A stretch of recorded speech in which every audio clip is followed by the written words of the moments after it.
ጤና ይስጥልኝ ተመልካቾቻችን፣ እንደምን ውላችሁ አምሽታችኋል? በላይ በቀለ ነኝ። ዋና ዋና ነጥቦቹን በማስቀደም እንጀምራለን። አሜሪካም የኢራን ወደቦችን እገዳ ካላነሳች የኢራን መሪዎች ቀይ ባህርን ለመዝጋት እየዛቱ ናቸው። ፕሬዝዳንት ትራምፕ በሺዎች የሚቆጠሩ ተጨማሪ ወታደሮች ወደ ኢራን ሊልኩ መሆናቸውን ሲያስታውቁ በቱርክና እስራኤል መካከል ውጥረት መባባሱ ይነገራል። የቱርክ መሪ ዛሬ ያሰሙት ቃል የእስራኤል መሪዎችን አናዷል። በዝርዝር እንመለከተዋለን። ከቱርክ ማምሻውን የተሰማ አስደንጋጭ መረጃም ደርሶናል። አብራችሁን እንድትቆዩ ጋብዛለሁ። በአፍሪካ ህብረት አቅራቢያ የምስራቅ አፍሪካ ግዙፍ ኢስላሚክ ሴንተር በሆነው አልነጃሺ መስጂድ ፊት ለፊት የንግድ ሱቆችን ከ26 ካሬ ጀምሮ በ900 ሺህ ብር ቅድመ ክፍያ በመሸጥ ላይ እንገኛለን። ሱቁን በ24 ወራት ውስጥ ጥንቅቅ አድርገን እናስረክበውታለን። በተጨማሪም የመኖሪያ አፓርትመንት በቡልጋሪያና በአዋሬ 100% ለሚከፍሉ ደንበኞቻችን ባለ 1 መኝታ በ5 ሚሊዮን 500 ሺህ ብር ሙሉ ክፍያ፣ ባለ 2 መኝታ በ6 ሚሊዮን 600 ሺህ ብር ሙሉ ክፍያ እንዲሁም ባለ 3 መኝታ በ10 ሚሊዮን ብር ብቻ ይዘንልዎ ቀርበናል። አሊያም በ20% ቅድመ ክፍያ ቀሪውን በ3 ዓመት የሚከፍሉበትን እድል አመቻችተን እየጠበቅነዎት ነው። ልብ ይበሉ፣ ይህ ቅናሽ የሚቆየው ለ10 ቀናት ብቻ ነው። ለበለጠ መረጃ በ0955 27 74 74 ላይ ይደውሉልን። ቴምር ፕሮፐርቲስ።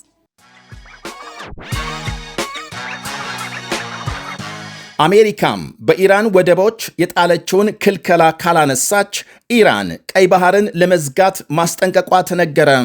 አሜሪካም የኢራን ወደቦችን መውጫና መግቢያ ከዘጋች 48 ሰዓታት ያለፉ ሲሆን በመቶዎች የሚቆጠሩ መርከቦች በሆርሙዝ ሰርጥ ለማለፍ እየጠበቁ መሆናቸው ተነግሯል።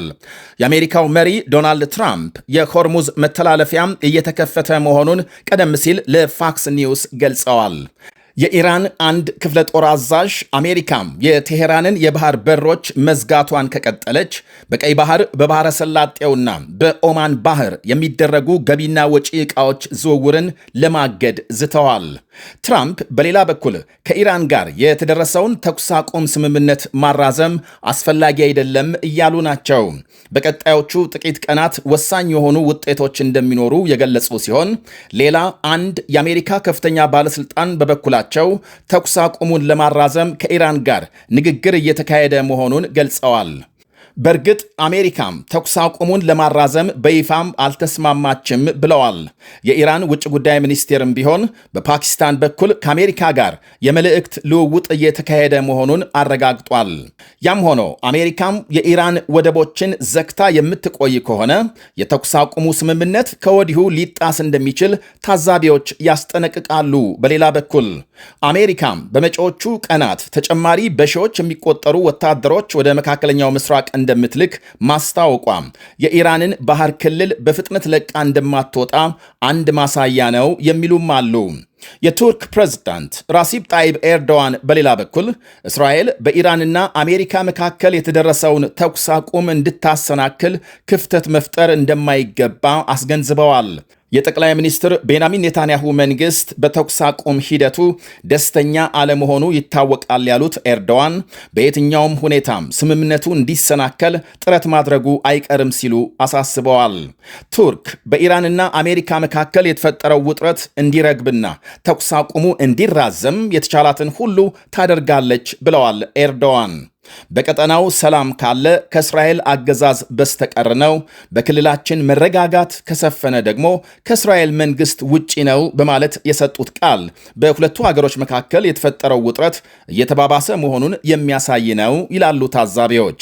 እስራኤል በሊባኖስ የፈጸመችው ጥቃት የሰላም ተስፋን እየጎዳ ነው ያሉት ኤርዶዋን የወንድሞቻችንን መብቶች ለማስጠበቅ ቱርክ የመከላከል እርምጃዋን አጠናክራ ትቀጥላለች ሲሉ ገልጸዋል።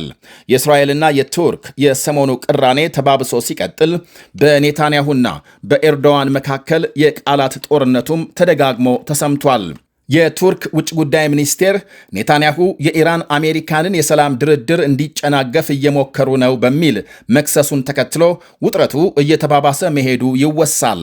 ሚኒስቴሩ በማስከተል ኔታንያሁን የዘመናችን ሂትለር በማለት ሲዘልፋቸው፣ ጠቅላይ ሚኒስትሩ የቱርኩን መሪ የጠላት ኃይሎችን ይደግፋል ሲሉ ከሰዋል።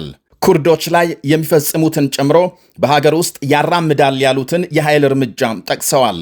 የቱርክ ፕሬዝዳንት ራሲብ ጣይብ ኤርዶዋን ትዕግስታቸው ማለቁን ያሳዩበት ማስጠንቀቂያም ይፋ መሆኑ ይታወሳል። ኤርዶዋን እስራኤልን እንደሚወሩ ያስጠነቀቁበት መግለጫም ኤርዶዋን እሳት ጎርሰውና አመድ ለብሰው በኢስታንቡል በተሰናዳ አንድ ስብሰባ ላይ እስራኤል በሊባኖስ የምትፈጽመውን ድብደባ ካላቆመች ወታደራዊ እርምጃ እንደሚወስዱ አስጠንቅቀዋል።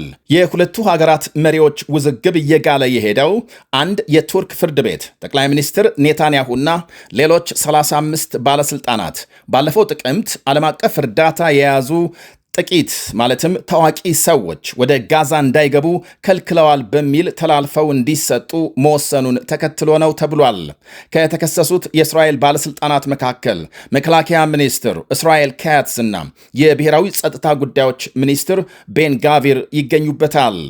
የቱርክ አቃቢያነ ሕግ የእስራኤል ባለሥልጣናቱ 4600 ዓመት እስር እንዲፈረድባቸው የጠየቁ ሲሆን ጠቅላይ ሚኒስትር ቤንያሚን ኔታንያሁ የራሱን የኩርድ ዜጎች የሚጨፈጭፍ መሪ በምን ሞራሉ እኛን ይከሳል አይነት ምላሽ ሰጥተዋል።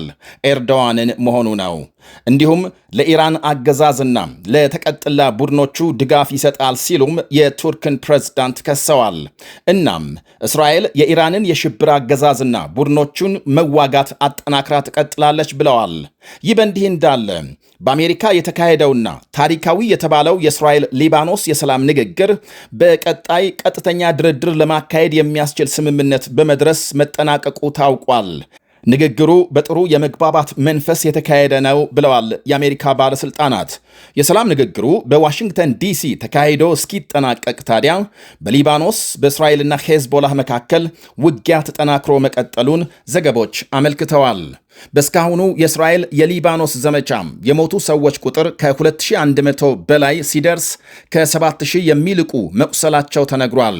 በተለይ ልክ የዛሬ ሳምንት ረቡዕ የአሜሪካ ኢራን ተኩስ አቁም መደረሱን ተከትሎ እስራኤል በፈጸመችው ዘግናኝ በተባለ ጥቃት ከ250 በላይ ሰዎች መገደላቸው ከፍተኛ ተቃውሞ ማስነሳቱ ይታወሳል።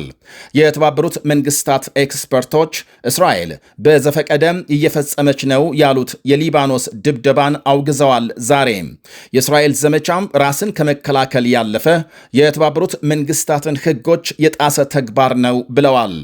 በሌላ በኩል የኢራን አሜሪካንን ተኩስ አቁም የሸመገለችው የፓኪስታን ልዑካን ቡድን ማምሻውን ቴሄራን መግባቱ ታውቋል።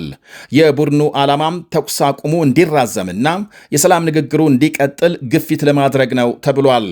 ወደ ሌላ ዜና ስናልፍ በቱርክ በአንድ ትምህርት ቤት በደረሰ ጥቃት 8 ተማሪዎችና አንድ መምህር መገደላቸው ተሰምቷል።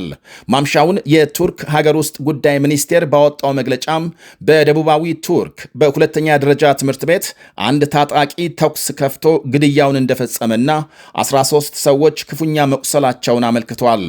ማንነቱ ያልታወቀ ታጣቂ ድንገት 2 የመማሪያ ክፍሎች በመግባት ተኩስ መክፈቱ የተነገረ ሲሆን የዛሬው ጥቃት በሌላ ሁለተኛ ደረጃ ትምህርት ቤት 16 ተማሪዎች የቆሰሉበት ተኩስ ከተፈጸመ ከአንድ ቀን በኋላም የደረሰ ነው ተብሏል።